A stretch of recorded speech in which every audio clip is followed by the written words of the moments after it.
matched by some excitement outside as protests grew larger. Anjanette Levy kicks off our team coverage live from downtown Cleveland. Anjanette. Well, Cammie, there weren't any arrests at today's protests and no one was hurt. That's the good news. Police say that they moved into that public square to ensure that everyone stayed safe. Recording him. Cleveland police used their bikes to separate different groups of protesters. InfoWars! InfoWars! They moved in just before 4 o'clock when police broke up a skirmish between a protester and InfoWars founder Alex Jones. Our commanders took a look at it and said we needed to kind of slice the pie and get control of it, and that's what we did. Other protest groups moved in. With a barrier of blue separating the different groups, more protesters gathered. The commotion drew the curious. I feel very safe. I wouldn't want to be anywhere else in America but here. People protesting Donald Trump also showed.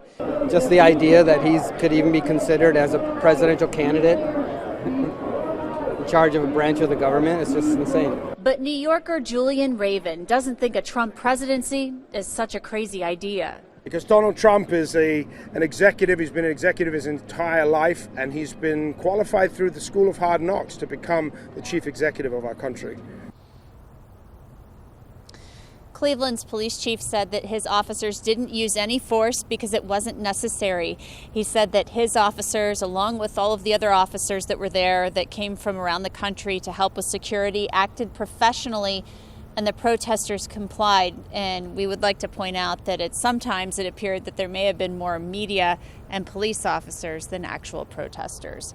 Reporting live, I'm Anjanette Levy in Cleveland. Back to you, Cammie. And Anjanette, you were right there in the thick of it all when it was happening. Did you feel safe during that entire time?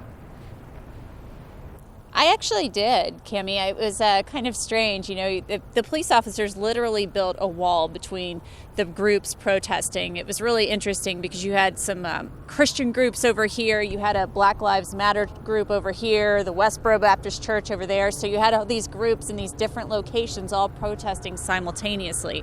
So I didn't at any point feel unsafe, or I probably wouldn't have been walking through the crowd like I was. Smart. All right, Anjanette, thank you.